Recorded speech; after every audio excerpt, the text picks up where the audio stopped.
Saudara, malam ini kita mau belajar ayat yang rasanya saudara dan saya sudah hafal luar kepala. Saya yakin semua kita sudah pernah mendengar ayat ini, tapi ketika saya duduk tadi, saya disuruh menyampaikan ayat ini, saudara. Ya, jadi memang kalau kita belajar ilmu berkhotbah, ilmu hermeneutika, ada caranya untuk mencari bahan khotbah.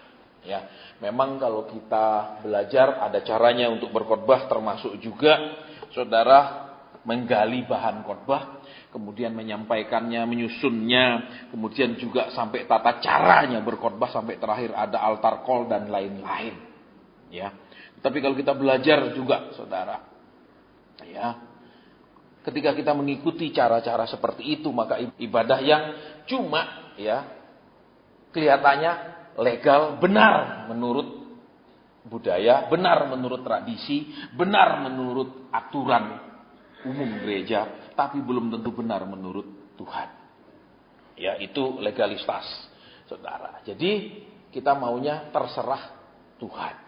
Memang saudara, ibadah yang seperti ini tidak akan banyak disukai orang.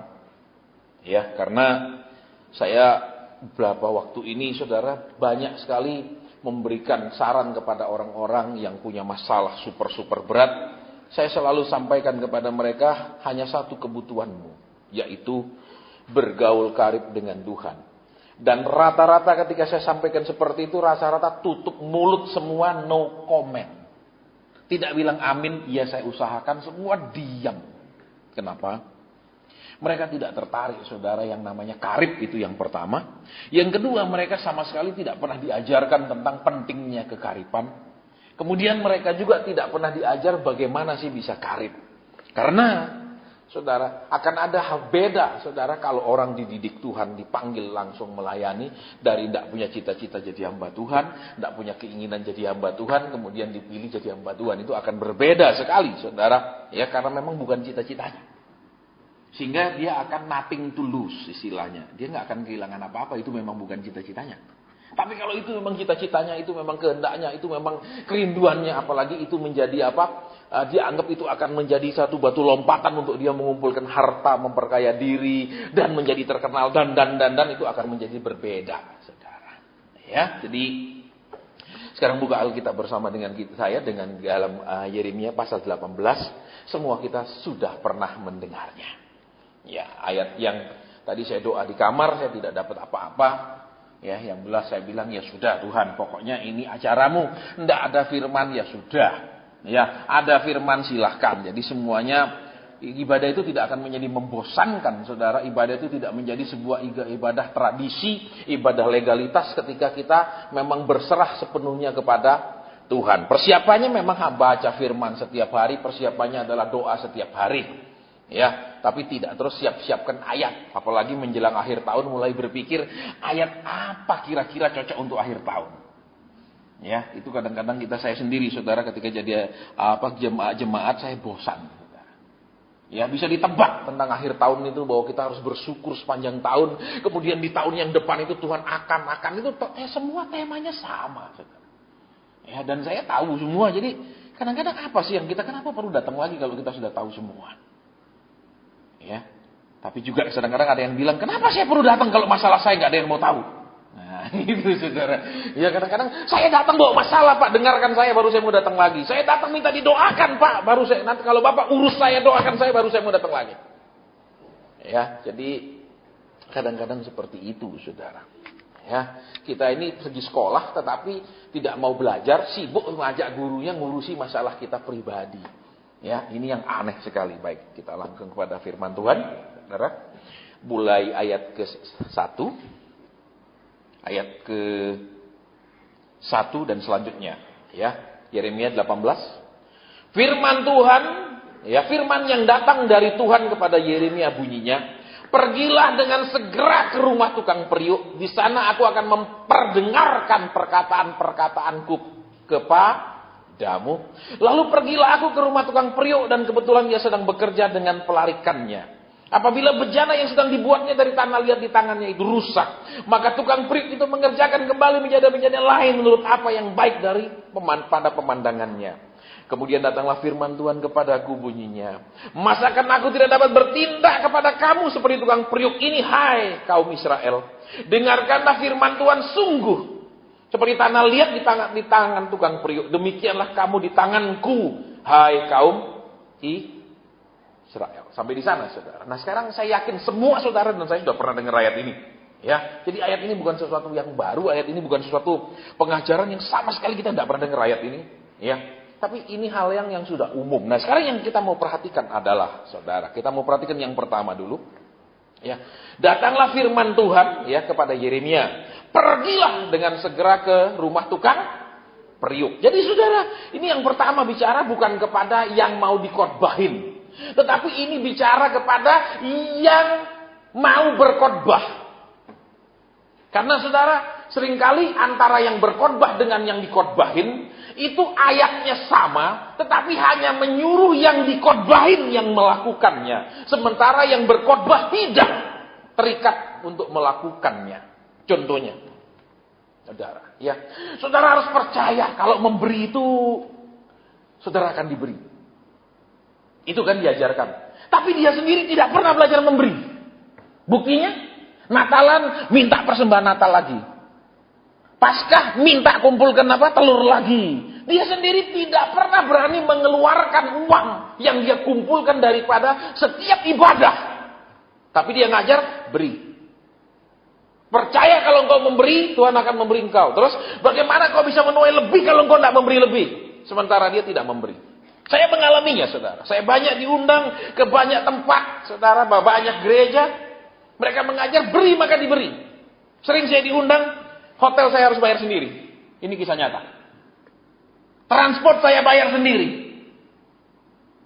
Terus selesai khotbah 1 hari, dari pagi 2 sesi, sore 1 sesi, selesai ini persembahan. Saya kalau dihitung dari transport saya, dari penginapan saya, sisanya hanya 200.000 rupiah. Untuk khotbah 3 kali di gereja yang besarnya, kalau dari sini sampai sana jemaatnya jadi kecil kelihatannya. Ini kisah nyata, saya tidak mengarang. Tapi mereka bilang beri, beri, beri. Jadi saudara lihat di sini, yang pertama Tuhan bicara apa? Dia berbicara dulu kepada si pengkhotbah, si Yeremia. Tuhan tidak bicara kepada yang akan dikhotbahin oleh Yeremia. Tuhan bicara dulu kepada si pengkhotbah. Kamu pergi dulu. Kamu nurut dulu. Ya, kamu bisa aku atur dulu, bisa aku perintah dulu. Nah, ini yang sering kali hilang. Ya, saya sering ngalami seperti itu, saudara. Ya, kadang-kadang yang lebih parah lagi saya dipesan. Pak Sen nanti tolong ya ingatkan jemaat di sini. Karena banyak jemaat yang sampai hari ini belum bayar perpuluhan. Saya dalam hati bilang, ngapain kau undang saya hanya untuk menyampaikan pesanmu. Kau ngomong aja sendiri di mimbarmu. Tapi segen, saudara. 1, segen. Kedua, nek pakai mulut orang lain, apalagi hamba Tuhan yang punya karunia, itu lebih manjur. Minggu depan dia akan ingatkan tuh. Hamba Tuhan yang peka itu mengingatkan saudara. Padahal bukan. Dipesan sih, tolong ingatkan Pak. Saya sering tidak mau tahu, tidak urus. Saya khotbah, yang saya disuruh Tuhan. Begitu turun mimbar mukanya manyun, saudara. Ya, saya bilang, saya hamba Tuhan, saya nurut Tuhan, titik. Kau tidak undang lagi, saya tidak makan dari jadwal saya khotbah. Saudara, saya makan dari kemurahan Tuhan. Saya bukan artis yang tiap kali ada job khotbah dapat duit. Saya ini dipelihara Tuhan.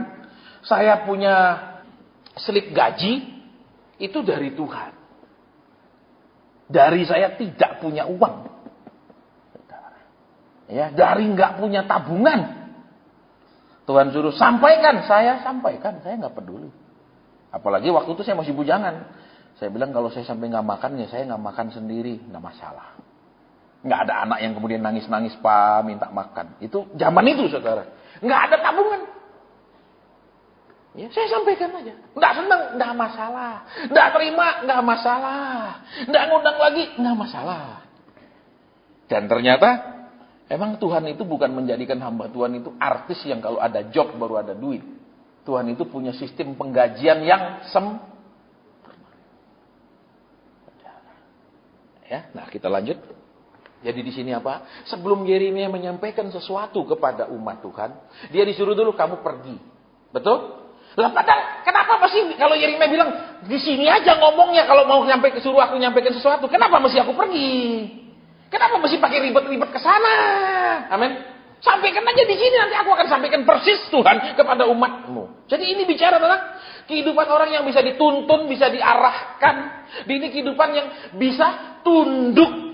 Terus tidak banyak tanya, tidak banyak protes, tidak banyak usul sama Tuhan. Seringkali saudara dan saya diajar, percaya masalahmu diketahui Tuhan. Percaya Tuhan memperhatikan kebutuhanmu. Tapi dia kalau ada kebutuhan, kemana-mana cerita kebutuhannya. Ya, tadi siang kami makan siang. Terus ini email ada cerita kesaksian. Pak, itu loh ada kesaksian. Ya, dia ingin bangun apa, ada yang nyumbang. Ya wajar lah, kenapa? Dia baca punya jemaat kok. Dia cerita sama jemaatnya tuh kita mau bikin ini, bikin itu, bikin ini. Terus dia diundang khotbah ke gereja lain, dia cerita bahwa kami sekarang sedang membangun. Semua orang akan kasih duit kok. Itu istilahnya nothing special.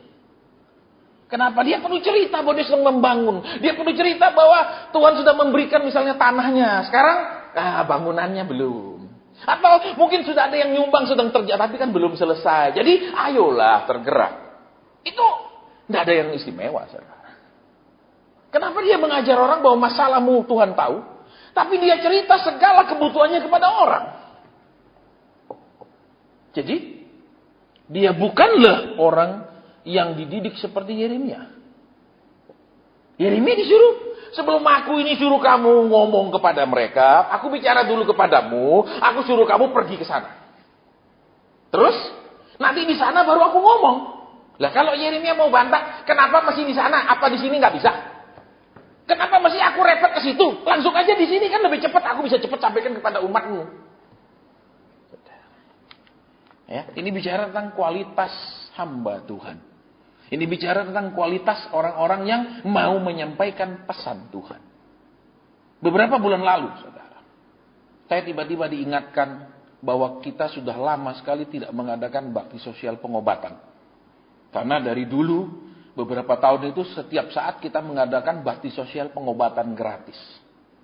Obat gratis dan sembako. Kemudian saya ngomong sama Edinyo, kayaknya ada dana yang harus kita alokasikan berbeda, yaitu dana siaran radio kita akan pindahkan ke baksos, karena baksos itu membutuhkan sekali baksos itu sekian juta, saudara. Karena kita tidak memberikan orang obat 1-2 hari, misalnya obat darah tinggi biasanya dikasih cuma untuk 3 hari.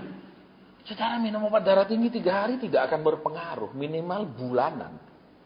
Ya, jadi kita selalu memberikan obat dia minimal untuk pemakaian 1 bulan. Kita tidak pernah memberikan obat sedikit. Kemudian juga kita tidak sekedar periksa. Ya, selalu itu ada ambil tes darah. Itu selalu tiap orang yang datang gratis itu selalu ada tes darah untuk periksa kolesterolnya, gula darahnya, asam uratnya. Itu selalu saudara standar di baksosnya kita. Jadi enggak saudara datang, wes kasih obat ala kadar, enggak. Itu baksos yang serius. Ini saya bilang sama Edi, kayaknya karena kita tidak punya dana banyak, ada alokasi yaitu siaran radio kita pindahkan ke baksos.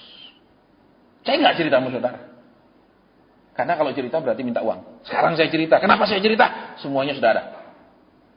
Tanpa perlu menghentikan siaran radio, semuanya sudah ada. Tanpa perlu ngomong sama saudara untuk ngemis, semuanya sudah ada. Jadi kalau Tuhan yang memberikan visi, tidak usah diceritakan ke siapa-siapa untuk ngemis. Diam aja, nanti ada. Ada saudara. Saya sampaikan kepada tim dokter kita, bahwa kita harus bikin baksos lagi. Dan yang luar biasa saudara, tiba-tiba tim dokternya bilang, Pak,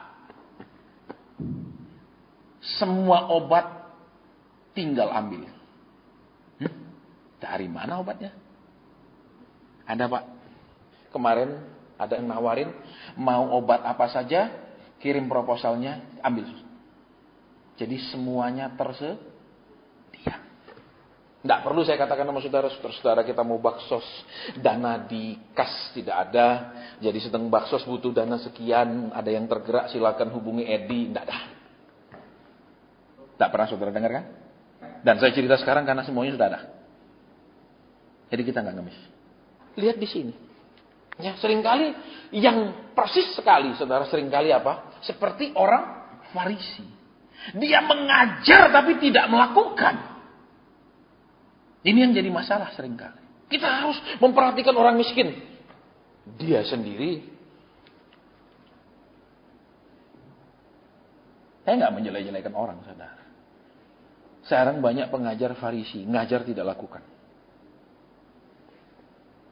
Saudara harus memberi. Harus memberi. Ya, jadi kita lihat kembali di sini. Ini bicara buat orang-orang juga di sini yang melayani Tuhan. Siapapun saudara dan saya yang ambil pelayanan. Saudara dan saya haruslah orang-orang yang memang bisa diatur Tuhan, diarahkan Tuhan. Sebelum saudara dan saya mau bisa melayani.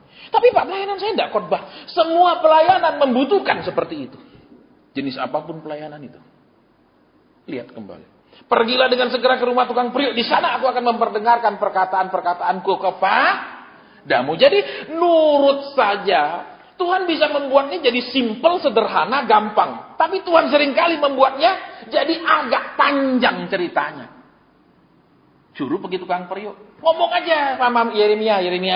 Kamu kan sudah tahu orang bikin periuk kayak apa. Dia tahu. Sudah, aku mau cerita sekarang. Terus sampaikan ke umatku. Kan itu gampangnya. Kenapa Tuhan perlu kamu pergi ke sana? Nanti sampai sana baru aku ngomong. Itu bicara tentang ketaatan. Itu bicara tentang penundukan. Itu bicara tentang disuruh apa? Iya. Cepat. Kalau kita suruh doa, Pak Hasan aja yang doakan. Duh. Suruh bertekun, sudah lama rasanya saya sudah bertekun, Pak. Lah ada disuruh lagi berarti kan belum levelnya yang Tuhan mau. Lalu pergilah aku ke rumah tukang periuk dan kebetulan dia sedang bekerja dengan pelarikannya. Terus, apabila bejana yang sedang dibuatnya dari tanah liat di tangannya itu rusak, maka tukang periuk itu mengerjakannya kembali menjadi bejana lain menurut apa yang baik pada pemandangannya. Jadi lihat, ketika dia sampai, dia melihat apa yang terjadi. Saudara, di daerah kami ada 3 pusat gerabah. Nah sekarang saya tidak bahas itu, tapi yang kita akan bahas sekarang begini. Ya. Lalu pergilah aku ke rumah tukang periuk dan kebetulan dia sedang bekerja dengan pelarik. Saudara perhatikan ya. Bahan orang bikin periuk zaman dulu. Kalau sekarang pakai aluminium periuknya, ya dong. Nek zaman dulu kan pakai tanah liat. Untuk membuat itu menjadi bahan buat periuk, apa yang harus dilakukan? Tanah liat itu akan dikeprok sampai semua jadi bubuk. Saya ulang. Tanah liat itu akan dikeprok, saudara, ya, pakai kayu, harus dipukuli, saudara, sampai dia benar-benar tidak ada bongkahan kecil, semuanya menjadi tepung tanah liat. Saya ulang. Karena ini poinnya supaya kita ngerti prosesnya Tuhan. Jadi kalau saudara dan saya sekarang sedang dikepruk Tuhan, ya, sudah sampai belum jadi bubuk, nah itu belum siap jadi periuk. Ingat ini, jadi Pak, rasanya pembentukan ini terlalu lama. Ini belum dibentuk, ini baru cuma dikepruk, dipersiapkan untuk dibentuk. Saudara. Ya, jadi di situ saudara waktu dia dikepruk, ya untuk benar-benar jadi bubuk, baik itu tanah liat yang mengeras itu dikepruk supaya benar-benar jadi bubuk, jadi tepung. Nah di situ waktu dikepruk juga saudara, benda-benda lain yang juga dikepruk, tapi sulit sekali pecah, terutama kerikil-kerikil halus. Kerikil akan disingkirkan. Kenapa? Harus hanya tepung tanah liat. Kenapa? Karena ini akan, kalau masih ada kerikilnya, masih ada batu apungnya, ya, masih ada bagian-bagian yang belum semuanya menjadi tepung dan bubuk. Ini waktu dibentuk ini akan menimbulkan masalah. Kalau saudara dan saya ini sedang diremukkan, sedang dikepruk jadi tepung, itu cuma baru awal dibentuk, bukan sudah dibentuk dan sedang dibentuk. Itu masih, maaf kata, ini baru first step-nya, proses. Jadi jangan percaya namanya percepatan. Saya tidak percaya. Bukan, Pak, Bapak kepahitan, tidak nerima. Tidak. Saya percaya Tuhan itu mengerjakan segala sesuatu dengan sangat detil. Saya percaya Tuhan tidak membuat sesuatu mass production namanya. Produksi massal yang tidak berharga. Tuhan selalu membuat produk yang namanya masterpiece. Ya, kalau saudara pergi ke Spanyol, di Barcelona, saudara akan ketemu gereja yang namanya Sagrada Familia. Itu gereja sudah dibangun 100 tahun sampai hari ini masih terus dibangun. Belum selesai sampai hari ini. Bulan kemarin teman saya ke sana, dia kirim foto. Loh, saya bilang, loh kok masih tetap segini? Itu sudah ratusan tahun dibangun dan masih terus berjalan pembangunannya. Kenapa? Karena demikian detailnya, demikian indahnya yang dibangun. Kalau mau cepat-cepatan gampang. Kayak bangun hotel, semua pakai yang barang beton cetak-cetak, plak, jadi. Tapi ya bentuknya mana bisa luar biasa detail. Tidak apa-apa Pak, yang penting terbentuk. Betul? Saudara, Tuhan itu tidak membuat gunung segitiga lancip. Betul? Semua coba lihat indahnya seperti itu. Tidak ada gunung segitiga runcing sekali sih. Betul? Tidak ada. Tuhan tuh begitu detail lekuknya apa semuanya. Betul apa ya? Coba tidak ada saudara sampai hari ini ketemu daun pohon segi 4. Betul? Tidak ada. Semua indah. Bentuknya macam-macam. Tuhan itu seninya luar biasa. Nggak ada percepatan sudah biar cepat jadi segi 4 bundar gitu. Nggak ada. Ya, baik, kita lanjut. Apabila bencana yang telah dibuatnya dari tanah liat itu rusak, saudara, ada beberapa penyebab ya tanah yang dijadikan bahan itu untuk waktu dibuat rusak. Yang pertama, belum seluruhnya menjadi tepung. Lihat, belum seluruhnya menjadi tepung. Jadi kalau zaman dulu saudara, ya bahkan sampai sekarang kalau saudara pergi di banyak pelosok, orang masih pakai gentong untuk mandi. Jadi gentong ditaruh agak tinggi gitu, pakai susunan bata, terus mandi sambil jongkok itu dibuka anunya itu loh. Itu sampai hari ini saudara masih temukan. Ya. Nah, sekarang kita melihat apanya sekarang, ya. Waktu dia dibentuk, kalau masih ada kerikil, ada apa, ya. Itu akan membuat satu. Karena itu diputar kan, ada alat putarnya. Kalau di daerah kami tidak pakai alat putar. Saudara akan lihat mereka bikin gentong. Bisa benar-benar bundar. Itu tidak pakai alat yang diputar di bawahnya itu. Tidak pakai. Pakai tangan aja dia gini-gini. Bisa simetris bentuknya. Kalau daerah lain kan pakai muter itu. Terus gini. Pakai tangan. Oh, jadi bentuk kalau di sana tidak. Saudara tidak akan ketemu dia pakai alat putar itu. Tapi bentuknya bisa bagus. Itu karena mereka terbiasa membuatnya. Nah, kita tidak bahas itu, tapi yang kita lihat sekarang apa? Yang pertama, ketika dia itu dibentuk, ada kerikilnya. Nah, waktu tangan ini membentuknya, kerikil itu akan membuat apa? Ketika dia terlepas, akan membuat ada coakannya, ada lekukannya.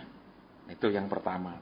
Dua, sekalipun itu misalnya kerikilnya sangat halus, sesudah dia dibakar, daerah di mana kerikil itu nempel, pelan-pelan akan menjadi retak dan rembes. Jadi, satu penyebabnya masih ada bagian yang belum remuk jadi bubuk. Itu dulu yang pertama. Yang kedua, walaupun sudah semuanya remuk, ya, untuk dia mulai dikerjakan, itu harus campuran diberikan air, diairi dengan tepat. Kalau ada bagian yang kurang air, tidak kena air, tidak nyerap air, waktu dibentuk, dia tidak akan menyatu dengan bagian yang sudah dibasahi air. Itu yang kedua. Nanti kita akan bahas lebih dalam. Ya, tidak akan menyatu dia. Karena ini bagian yang kering. Ada bagian yang sedikit kering. Jadi waktu dibentuk itu tidak nyatu sama yang basah. Yang ketiga. Saudara. Kalau kebanyakan air. Campurannya itu. Ya, kalau kebanyakan air dia menjadi keliwat lembek. Mau diberdirikan gini. Nyanu lagi dia. Lumer lagi, diberdirikan ini lumer lagi, nggak jadi. Nah, kita akan lihat satu-satu, saudara. Yang pertama, dikeprok sampai jadi bubuk, jadi tepung. Nah, jujur saudara dan saya ini punya banyak kerikil di hidup kita. Contohnya, kerikil prinsip. Pokoknya prinsip saya begini. Pokoknya tidak melawan, ini kan tidak melawan firman Tuhan. Prinsip saya tidak salah, tidak melawan firman kok. Itu juga kerikil. Misal prinsipnya, yang saya pernah kita sama saudara. Ada keluarga yang mereka sukses saudara. Terus kalau mereka kumpul tidak ada satupun yang membawa istrinya. Karena tradisi keluarga ini adalah istri di rumah. Jadi ini laki-laki ini saja yang ngumpul. Istri tidak ikut. Tidak melanggar firman memang. Kenapa? Loh istri emang di rumah kenapa sih? Kan tidak salah. Betul? Itu prinsip. Tapi akhirnya apa? Lah istrinya kan tidak tahu apa-apa jadinya. Betul? Nek dia mati mendadak, siapa yang lanjutin usahanya? Istrinya tidak ngerti apa-apa. Ada saudara. Ya suaminya itu proyek lighting. Lighting hotel-hotel mewah. Bukan hotel kelas bintang 3, bintang 4. Itu semua bintang 5 mewah. Bukan borong kirim lampunya loh saudara. Tapi menata lighting hotel. Jadi kamar mestinya jarak yang benar lightingnya dari dinding ke ini. Itu semua ada ilmunya. Ya. Itu semua ada ilmunya. Terus lumennya berapa apa itu semua ada rumus. Terus di receptionnya sinarnya mesti kayak apa tuh. Kalau hotel mewah tuh begitu. Saudara. Kalau losmen jangan saudara harap begitu. Pokoknya ada lampunya terserah. Pokoknya cukup terang lah. Ya, tapi kalau orang yang ngerti itu kan ini mesti lampunya kayak gini ngarahnya ke itu semua ada ilmu lighting. Saudara, dia proyeknya borong yang begitu-begitu. Tapi selama dia kerja bertahun-tahun, istrinya tidak pernah diajak, jadi tidak ngerti sama sekali. Kemudian dia ikut lari-lari itu, naik gunung tuh, pedot, blok, mati. Nah istrinya tidak bisa lanjutkan saudara. Akhirnya apa? Ya istrinya cuma di toko sekarang. Jualan lampu. Selesai. Padahal kalau dapat proyek satu hotel, katakan 500 kamar, itu berapa bola lampu satu hotel? Itu baru lampu di kamar saja sudah berapa biji. Betul, belum di public areanya, di mana-mana itu berapa nilai proyek itu kalau satu hotel. Nah kalau cuma jualan lampu. Halo? Jadi, lu enggak salah tuh. Laki yang memang cari duit. Betul? Tapi salah. Kenapa? Nek mati. Istrimu enggak ngerti apa-apa. Loh berarti kalau saya suruh istri saya juga kerja, berarti saya berharap saya supaya segera mati. Loh enggak begitu. Ini kan pengertiannya lain sekali, saudara. Ya ini kisah nyata. Ya. Terus yang saya pernah saksikan sama saudara beberapa waktu lalu, ya itu mebel khusus untuk ekspor, pabriknya 2. Suaminya mati, istrinya tidak bisa urus pabrik mebel yang khusus hanya untuk ekspor. Saudara, dijual dua-duanya. Siapa yang salah? Ya prinsip bisa perempuan sudahlah. Saya tidak mau saya cinta istri saya, dia harus di rumah saja. Halo. Jadi ada bagian tertentu yang mungkin kelihatannya tidak penting lah. Mungkin itu bukan sebuah dosa ya kan tidak ada ya. Biar istri malah disayang tidak boleh kerja itu dosa, tidak ada. Tapi bisa salah. Jadi terus apa lagi misalnya kerikil-kerikil di hidup kita? Karena dulunya kita bagaimana, terus sekarang kita harus bagaimana? Sehingga kalau Tuhan mau belokkan kita, tidak bisa Tuhan. Ya saya dulu seperti itu. Ketika Tuhan bilang kamu jadi hamba-Ku, tidak mau Tuhan. Aku mau jadi pengusaha.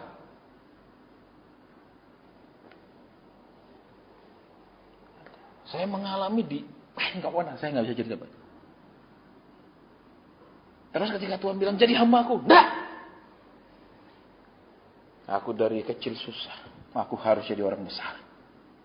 Itu kerikil yang harus dikeprok sampai hancur. Saya coba usaha ini, gagal. Saya coba usaha itu pertama enak, habis itu nyebur. Saya coba ini, saya sudah mencobanya, saudara. Dan tetap alat kepruk Tuhan itu nunggu. Itu saudara, luar biasanya. Karena dia bilang, aku tidak pernah gagal anakku. Betul? Itu, kau tidak mau tetap ku kepruk. Pilih sekarang, nyerah cepet atau tetap nggak, pokoknya kamu harus jadi bubuk gitu loh. Halo, saya bisa cerita ini karena saya ngalami. Saudara, saya nggak kasih tahu saudara supaya nyerah, itu saya nggak ngalami, saya teori, aku ngalami. Ya, jadi kembali ke sini. Ada hal-hal yang masih keras di hidup kita. Contohnya, keras apa? Kerikilnya. Saya nggak suka doa, tapi saya sangat suka didoakan. Amin. Itu kerikil yang nggak beres. Kenapa? Habis pas saya kalau doa nggak saya dengar, mending saya tanya Bapak aja langsung dapat pesan loh. Saudara. Beberapa tahun lalu Tuhan mengirim pesan kepada hambanya. Ya, orang Amerika, dia katakan apa? Sampaikan kepada umatku. Karena kalian tidak pernah bergaul pribadi dengan aku, jangan kecewa kelak kalau aku mengatakan aku tidak pernah kenal kamu. Ya karena kita tidak pernah bergaul, piye kenali. Halo? Kalau udah pernah ngobrol-ngobrol, oh anu ya, betul. Tuhan, memang aku tidak pernah datang. Aku utus Pak Hasan loh datang Tuhan. Kita lanjut. Jadi yang pertama apa? Ada masih kerikil-kerikil yang tajam, masih kerikil-kerikil yang mengganggu sehingga waktu diproses, ya waktu kena tangan kerikil itu mungkin terlepas atau dicungkil, itu akan membuat bentuknya tidak rata karena ada bekas coakan dari kerikil itu. Halo. Jadi harus dibuat lagi. Lah. Lihat. Jadi sekarang kalau masih ada bagian-bagian yang keras, ya, bagian yang memang bukan dosa. Saudara tidak suka doa bukan dosa loh. Tidak ada ayatnya bilang kalau tidak berdoa itu dosa. Tidak ada. Kalau tidak berdoa masuk neraka, tidak ada. Tapi lihat, itu akan merusak ketika saudara dan saya sedang dibentuk. Terus apa lagi? Waktu dibentuk rusak, ngeluh. Tuhan, sudah sekian banyak lo masalah saya. Terus kalau sekian banyak berkatku kok menang? Amin. Halo. Kalau masalah kok ngeluh, amin? Agak diam. Ya nggak apa-apa, saya tetap lanjut, saudara. Kita lanjutkan. Terus lihat lagi, ya. Kerikil apa lagi, saudara?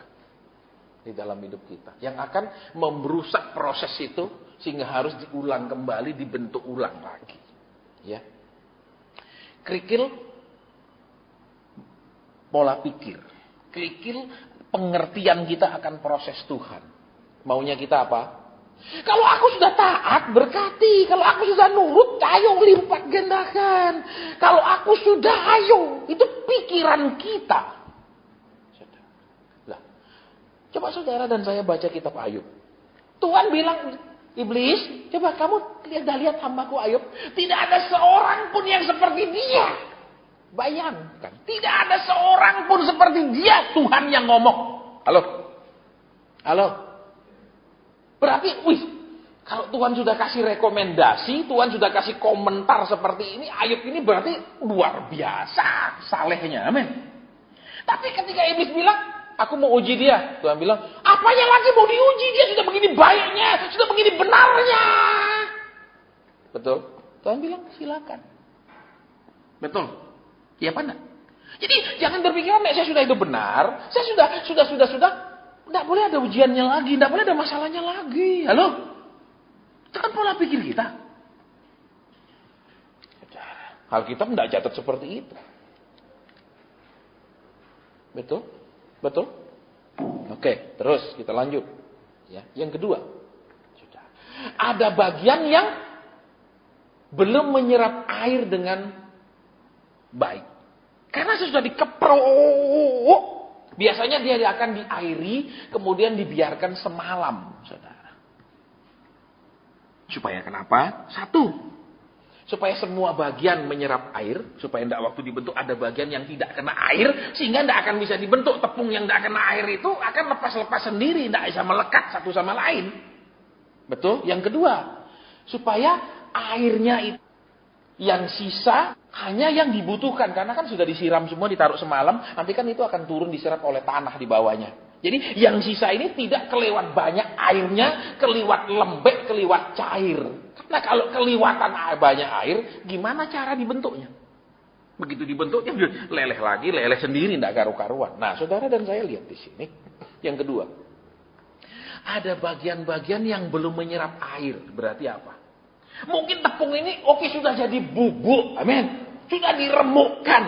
Tapi, sekarang dia belum menyerap air. Mungkin saudara dan saya sudah dihancurkan. Sudah diremukkan segala sesuatu di hidup kita. Sudah mengalami masalah yang berat sekali. Sudah mengalami penderitaan. Tapi sudah nyerap enggak pengertiannya? Sudah menyerap enggak maknanya, maksudnya? Atau cuman, Tuhan, kenapa sih dosa saya apa ya Tuhan ya?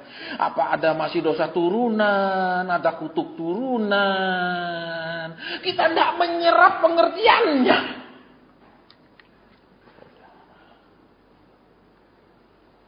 Ya, sehingga walaupun sudah jadi tepung, jadi bubuk, ya tetap dia tidak siap, saudara. Tetap juga kalaupun dia diproses, dia harus mengalami proses ulang. Ya, jadi kita lihat banyak orang diproses, banyak orang mengalami yang tidak enak, tetapi mereka tidak pernah benar-benar mengalami kemajuan secara rohani untuk dekat dengan Tuhan. Tidak mengalami. Ya cuman, ya sudahlah. Saya rela kok. Tapi sudah ngerti maksudnya? Belum ngerti? Sudah lebih banyak doa? Ya saya tidak maksa Tuhan lah. Daripada saya koyok-koyok dengan doa, saya tunggu saja. Itu, ya, itu masa. Terus sekarang kita lihat, ya, ini bagian yang kurang kena air. Yang ketiga, ada bagian yang berlebihan airnya sehingga dia menjadi begitu lembek, dia menjadi gitu cair sehingga sulit dibentuk. Begitu dibentuk menyeleleh, mencair dia. Seperti kalau saudara mau coba membentuk mentega yang dipanasi, nggak akan pernah terbentuk. Jadi maksudnya apa? Orang ini begitu tangan Tuhan mau bekerja, dia duluan nyerah. Dia begitu rapuh. Alasannya, Tuhan aku dari dulu susah. Kok kasih susah lagi? Kasih seneng dong.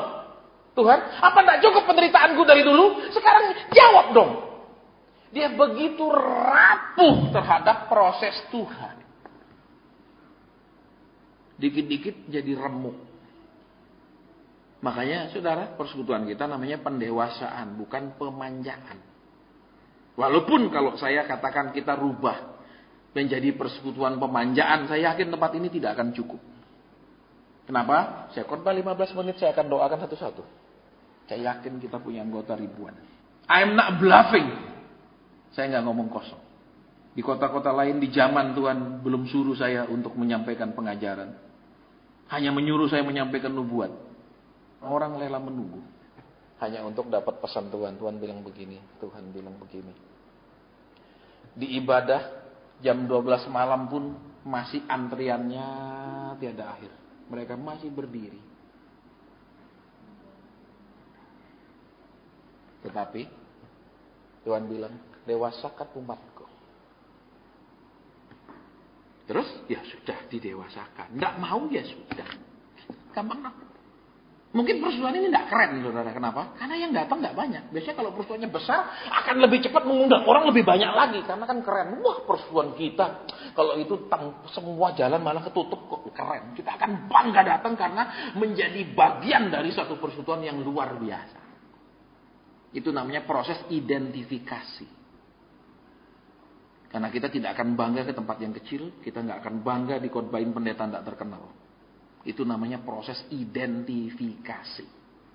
Saudara akan bangga, kemarin saya hadir di ibadahnya pendeta anu. Saudara bangga kenapa? Karena pendeta itu sangat terkenal. Sehingga saudara hadir di situ, mengangkat derajat saudara yang hadir. Itu namanya identifikasi. Kalau saya nggak pernah peduli, saudara. Saya bilang apa? Biar pendeta itu dari planet Pluto. Kalau saya nggak mau berubah, mau apa? Saya biar itu pendeta dari desa, nek saya berubah, itu semua urusan saya. Dikhotbahin kayak apapun kalau tidak berubah, tidak ada hasilnya kok. Siapapun yang mengkhotbahin, betul. Tuhan Yesus saja khotbah mereka tidak taat kok. Apa hasilnya? Yerusalem dihancurkan hasil. Ya, makanya tidak usah suka yang aneh-aneh gitu, saudara. Ya, tapi orang itu suka memang yang berbau aneh-aneh gitu, betul? Betul saudara? Itu karena enak dipandang. Oke, kita nggak lanjut. Ya, terus, ya Pak, itu terlalu lunak, terlalu encer, rapuh. Tangan Tuhan mau kerja, saya tidak kuat Pak, saya punya masalah sudah banyak. Terus ditegur Tuhan, tidak usah tegur saya Pak, saya punya masalah begini banyak Pak, doakan saja saya. Nah, ini campurannya keliwat encer. Jadi tidak bisa jadi bejana, saudara. Banyak orang seperti itu. Cuman pasien tolong doakan apa pesan Tuhan. Kalau teguran, tidak terima. Maunya, saya melihat rumah besar. Amin. Betul? Terus, saya melihat rumah besar, sekelilingnya malaikat berbaju putih. Iya tak? Di sana ada Petrus, Yohanes. Itu mau vecia. Iya tak? Wah kalau gitu jangan Pak. Wah tangking. Iya, berapa hari lalu juga di kota lain ada yang Pak gini. Terus saya dapat tapi Pak, kalau gitu ndak usah tanya. Betul? Ndak usah tanya. Kalau namanya nanya itu siap melakukannya, bukan nanya tapi siap dengan segala macam alasan untuk tidak melakukannya. Halo? Ada saudara. Pak ini jodoh saya bukan. Oke kita doa. Tuhan piye? Tuhan bilang aku sudah bicara kepadanya itu bukan jodohnya. Saya bilang Tuhan bilang sudah bicara. Betul Pak sudah. Loh kok kamu sama dia? Masalahnya Pak dia nguber terus. Oh ya. Terus ya sana dia nguber terus itu Pak. Rupanya wanita itu memang makhluk aneh saudara. Nek dia diuber terus itu saudara dia senang sekali. Ya dia dikejar terus dia diikuti terus dia senang sekali. Kalau saudara pergi Amerika saudara akan tahu yang diikuti terus itu apa? Sapi. Betul kubunya dari belakang ngikuti terus betul? Sapi.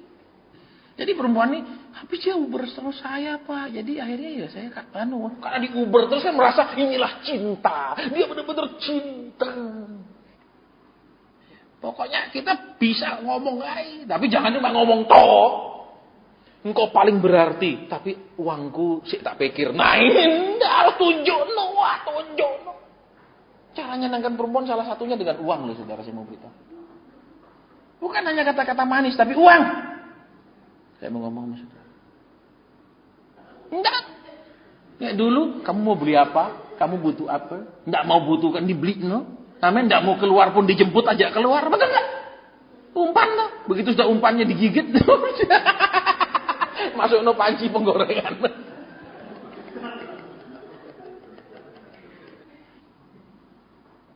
Perempuan tuh seneng kenapa? Karena cinta itu juga enggak sekedar omongan tapi dibuktikan dengan pemberian dulu. Betul ibu-ibu? Betul ibu-ibu? Aku cinta kamu tapi ini tahan syek ya, kamu doa syek. Tapi kan sudah ada di tanganmu.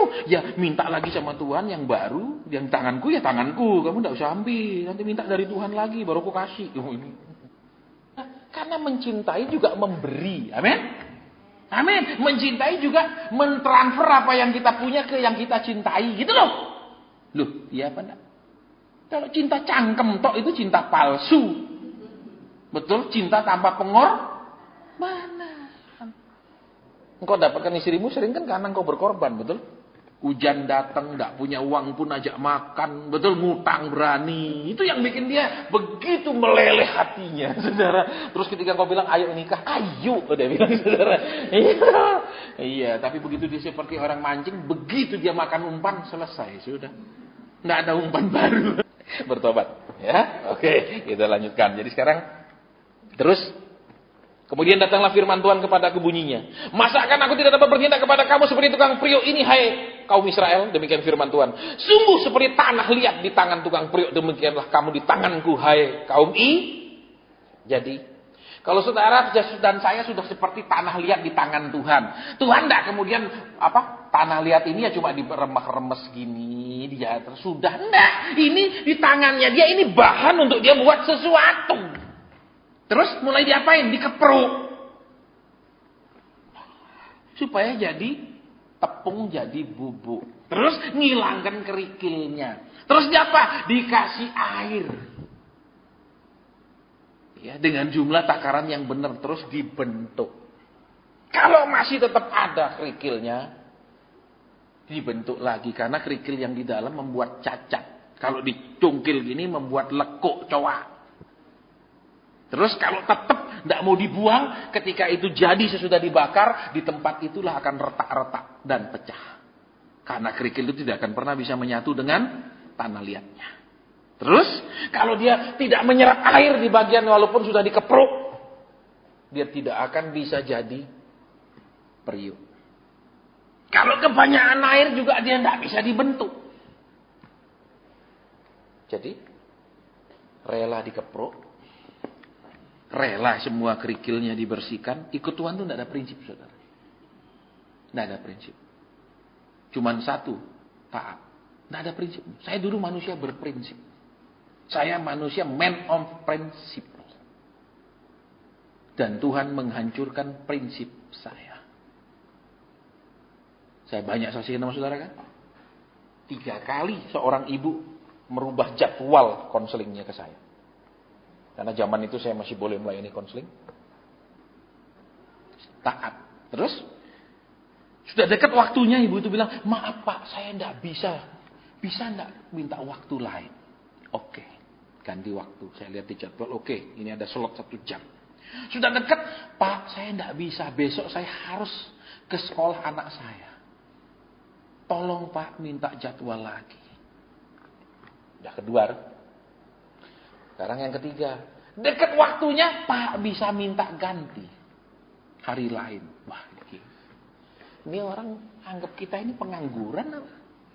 Jadwal 3 bulan penuh. Prinsip 3 kali cukup. Betul? Nah, terus tidak lama dia nelpon nangis-nangis, Pak. Suami saya tuh kena stroke kok, tambah lama tambah lemas badannya, tambah lama tambah saya. Ya. Bisa tidak minta tolong Bapak ke rumah saya untuk segera ke rumah sakit? Tidak bisa. Kenapa? 3 kali Pak. Prinsip enak aja. Sekarang suamimu stroke kok nangis-nangis. Tidak bisa. Tidak bisa. Pagi lagi doa pagi. Lihat Tuhan Yesus disalib. Pakai cawat. Terus Tuhan bilang apa? Aku saja mengizinkan diriku dipermainkan orang. Waduh. Baik Tuhan. Aku izinkan diriku dipermainkan orang. Tidak ada prinsip. Itulah prinsip jadi kerikil-kerikil kecil di rumah tangga. Misalnya prinsip, aku yang pegang uang sebagai suami. Tiap bulan, misalnya atau seminggu sekali aku kasih istri. Atau tiap hari aku kasih istri. Tergantung Tuhan suruh apa. Tidak ada prinsip. Halo? Tidak ada prinsip. Misalnya, juga anak saya tidak mau belikan apa. Kalau Tuhan bilang suruh belikan. Tidak ada prinsip tuh. Saudara, itu kerikil-kerikil dalam proses kita ikut Tuhan. Proses kita jadi apa itu tidak ada prinsip. Kalau Tuhan bilang ya mau apa? Kalau Tuhan setuju mau apa? Halo? Kerikil-kerikil kecil itu bukan dosa. Tapi itu membuat periuk itu tidak pernah jadi. Saudara. Ya saya banyak ketemu orang yang prinsip. Contohnya. Ada. Saudara. Waktu saya ketemu dia bilang, Pak Asen tolong doakan saya. Saya sudah 40 sekian. Perempuan. Oke, kita doa. Terus Tuhan bilang apa? Aku sudah mengirim 3 laki-laki kepadamu dan semua kamu tolak. Siapa ya Pak Asennya? Oke. Ciri-cirinya gini. Oh iya. Ciri-cirinya gini. Iya. Ini Edik tahu perempuan itu siapa. 3 laki-laki sudah aku kirim, semua kau tolak. Dan sekarang aku akan kirim laki-laki terakhir, kata Tuhan. Ciri-cirinya gini, benar ketemu ditolak juga, hebat. Sekarang wis 50 sekian, nek perempuan 50 sekian ya dapat engkong-engkong.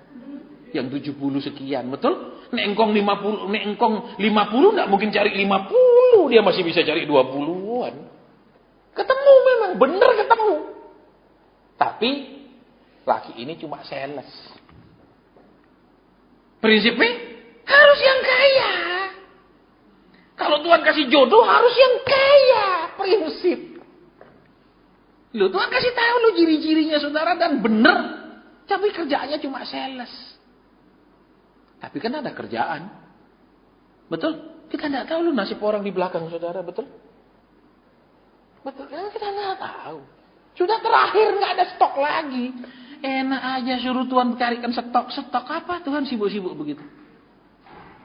Ini kisah nyata. Prinsip. Itu kerikil kecil yang membuat saudara dan saya harus diulang-ulang lagi, bentuk terus, tidak mari. Jadi yang ada Tuhan bilang apa, saya tidak mau prinsip. Tuhan bilang apa, sudah saya nurut, itu gampang.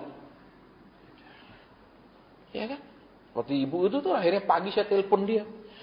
Saya tanya, Ci, suamimu di rumah sakit mana? Di rumah sakit anu, kamar berapa? Saya pergi. Mau dijemput saya nolak, sekarang saya harus pergi sendiri ke sana. Nah itulah kalau punya prinsip itu malah rugi, saudara.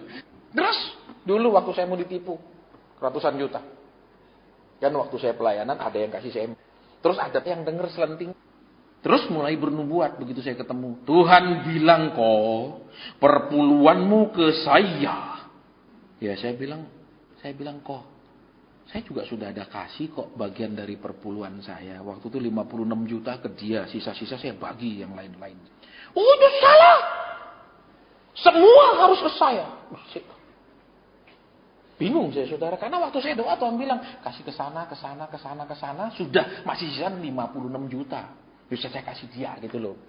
Dukung pelayanan dia. Dia bilang salah ya. Terus malam saya doa. Tuhan. Saya orang miskin. Waktu engkau proses saya pernah tidur di koran. Ini semua yang saya punya sekarang milikmu. Kau mau ambil. Tapi saya keberatan. Saya sudah turuti semua yang kau suruhkan. Kirim ke sana sekian, transfer ke sana sekian, kasih ke sana sekian, sudah semua persis. Kenapa saya salah? Saya sudah lakukan persis seperti yang kau mau. Roh Kudus jawab apa? Itu bukan dari aku. Nipu. Pakai nama Tuhan. Saudara kenal orangnya kalau saya sebut. Saudara pasti pernah ikut ibadahnya kalau saya sebut. Terus saya ya jengkel. Kenapa? Lah dia mobil bilapnya akeh. Zaman itu saya belum punya mobil, saudara. Baru dapat terobosan keuangan zaman itu. Belum ada mobil. Dia build up loh. Masa nipu saya yang kiri? Panas hati saya, saudara. Saudara tahu? Ketika saya melayani di Serpong. Tapi sebelumnya waktu saya doa di rumah, Tuhan Yesus datang kasih tongkat kira-kira sepanjang ini. Tapi ngasihnya caranya aneh. Tangannya ngasih begini. Caranya ngambil ini begini. No. Saya tarik tidak dilepas loh. Terus hilang penglihatan itu. Malam waktu saya doa kira-kira jam 9 malam. Terus saya pelayanan di Serpong. Ngelayani doa puasa di gereja. Selesai saya pelayanan, sepasang suami istri maju. Maaf Pak, kami izin bicara. Kami pendoa di sini. Oh ya, saya bilang silakan. Tuhan bilang Pak, selesaikan masalah itu. Bapak terima tongkat itu. Loh, dari mana dia tahu aku dikasih penglihatan itu? Nah itu kalau orang peka, saudara tidak usah cerita. Jadi kalau dia bilang dia pendoa, tapi saudara cerita, atau dia jawab, sorry, tidak laku. Jadi saudara tidak perlu konsen, gini loh Pak masalahnya, dia kasih jawaban itu gombal. Bisa jadi bukan dari Tuhan. Kalau orang peka tidak usah saudara cerita. Oh gitu ya. Tapi kan saya tetap prinsip Tuhan, saya ini fakultas hukum. Saya ini korban, dia pelaku. Dia bohongi saya, bilang perpuluhan harus ke dia. Dia yang harus minta maaf ke saya. Masa saya korban minta maaf ke pelaku? Hukum apa itu? Tidak saya lakukan, dalam hati masih panas ini. Tapi teringat lagi, ya hukum Tuhan kan bukan hukum dunia. Betul? Lah terus tongkat ini, tongkat opo, nggak tahu. Pokoknya Tuhan nyekel gini, nggak lepas. Lah saya kepingin, saudara. Walaupun tongkatnya bukan emas gitu, bukan tongkat biasa tapi pendek. Akhirnya saya berangkat, beli tiket, saudara, naik pesawat, lanjut lagi naik bus untuk ketemu. Sampai sana saya bawa alat rekam saya yang dulu segini kecil, setengahnya ini tipis. Saya masuk itu. Begitu mau masuk ruangan dia. Supaya kenapa? Supaya nanti kalau saya minta maaf itu dia jangan putar balik omongan. Saya harus rekam. Karena dia berani putar balik. Bilang Tuhan bilang begini, dia bahkan berani putar balik ngomongan lain juga kok. Pasti. Terus saya bilang, ketemu saya salaman.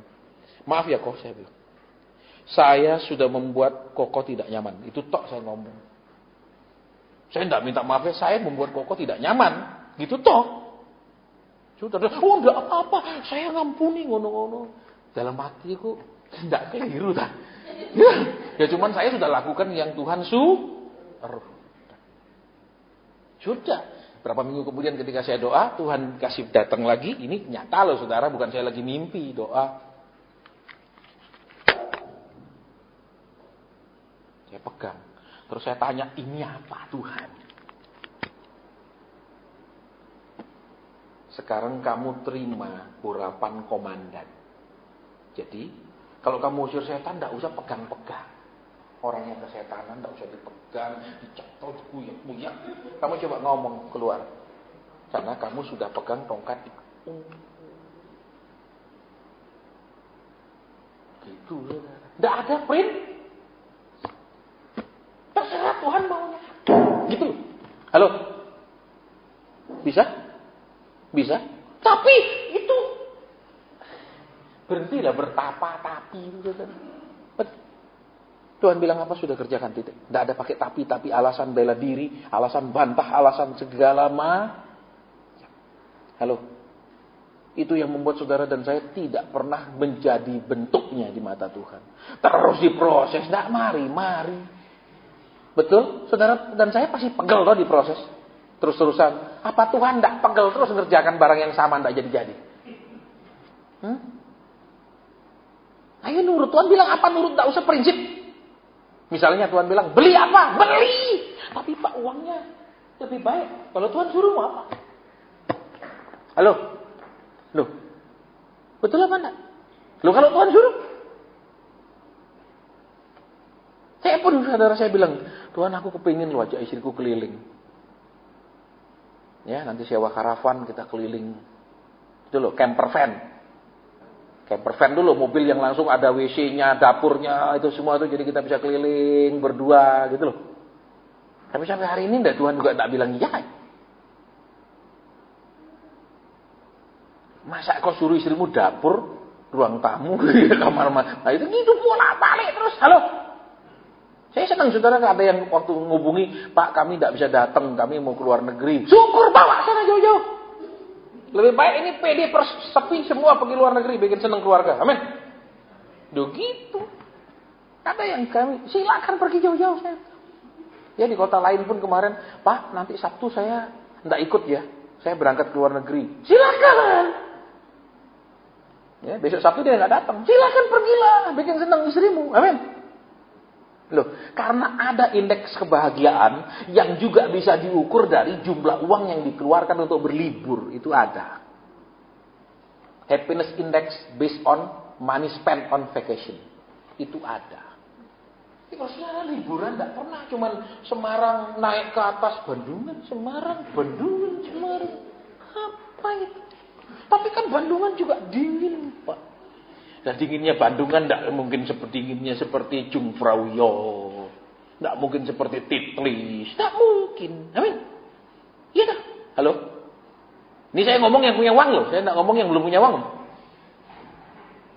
Bikin seneng. Nanti sudah nenek-nenek. Ayo jalan-jalan. Paling mau dia. Tidak di rumah aja. Nunggu malaikat. Amin. Iya dah. Supaya pas mau dijemput cepat. Kenapa? Tidak tahan selama ini menderita menek bersama dengan Tuhan. Amin. Ayo sekarang kita sudah belajar di sini, kita mau berubah.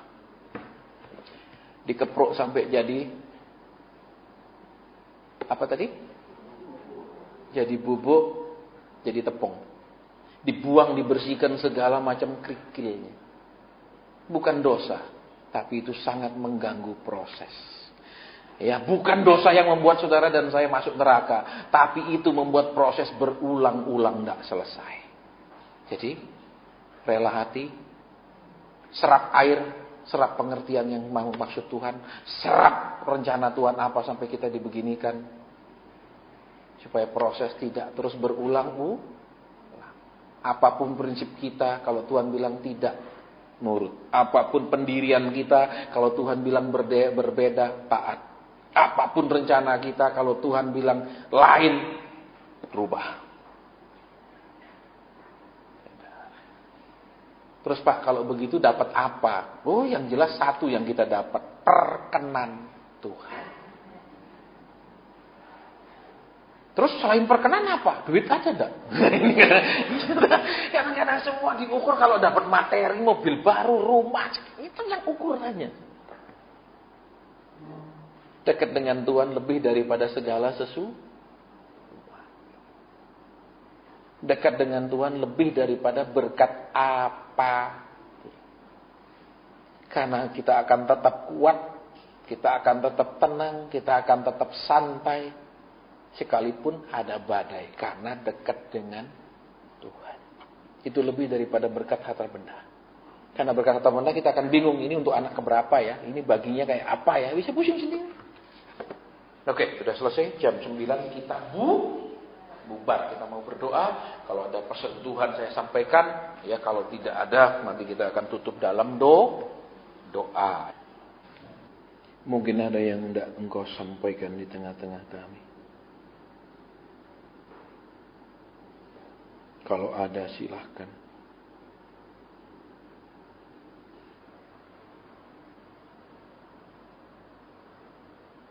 Amin. Tetap di tengah-tengah kita ada keluhan. Tetap ada roh yang mengeluh. Berapa lama lagi? Berapa lama lagi? Berapa lama lagi? Alias sampai hari ini belum punya kerelaan mutlak, kepasrahan mutlak, menyerahkan diri terserah waktu Tuhan kapan. Tuhan tidak bekerja menurut beratnya masalah kita. Tuhan tidak bekerja menurut jeritan kita. Tuhan bekerja menurut waktunya sendiri. Ketika perahu itu sudah kebanjir, mulai masuk air, Tuhan tidak segera bangun dan menghentikan badai. Ketika mulai murid-murid berteriak-teriak, Tuhan tidak segera bangun mendengar teriakan murid-murid. Jadi jangan paksa Tuhan karena keadaan. Jangan paksa Tuhan karena beban. Dia punya waktu tersendiri. Ya. Ampuni aku yang menanyakan waktu terus-menerus Tuhan. Aku belum menyerah total. Ampuni aku yang terus menanyakan berapa lama Tuhan. Aku belum menutup mulutku. Menantikan Tuhan level 3 adalah tutup mulut total. No comment. Tidak menjerit, tidak berdoa, tidak. Hanya diam pasrah. Ya. Terima kasih. Amin. Ya, baik. Itu mana Mbak Ningrum? Mari tutup dalam doa. Kita akan ketemu lagi bulan depan.